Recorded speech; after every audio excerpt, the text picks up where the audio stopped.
अस्सलाम वालेकुम व्यूवर्स। सना यूसुफ की वफात के बाद उनकी वालिद की एक वीडियो सामने आई है जिसमें वो हुकूमत से अपील करते हुए दिखाई दिए हैं। उन्होंने कहा, मेरी हुकूमत से एक अपील है।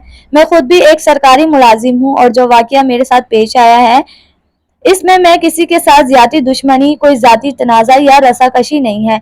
ये एक वाकया है और इस वाकये में जो लोग मुलव्विस हैं, हुकूमत को चाहिए इन तक रसाई हासिल करे और मुकम्मल तौर पर तहकीकात की जाए। इस वाकये को संजीदगी से लेना चाहिए और मुझे इंसाफ फराहम किया जाए। मैं हुकूमत पर पूरा यकीन रखता हूँ। मेरा ताल्लुक जिला चित्राल से है और जो लोग चित्राल से हैं वो जानते हैं और हुकूमत भी बखूबी जानती है कि चित्राल के लोग नहायत शरीफ और पुरअमन होते हैं। ये एक सादा, मुतमईन और बाइखलाक कौम है। यहाँ कभी कोई बुरा तनाज़ा या लड़ाई झगड़ा नहीं हुआ है। मेरी भी किसी से कोई दुश्मनी नहीं, ना कोई जाती रंजिश या तनाज़ा है। अगर ये अगवा या कोई और मुजरमाना अमल है तो ये अदाकाराओं की जिम्मेदारी है कि वो इसकी मुकम्मल छानबीन करें। मैं सिर्फ इंसाफ का तलबगार हूँ। तो नाजरीन, आपका इस बारे में क्या ख्याल है? अपनी कीमती राय कमेंट्स में जरूर दें।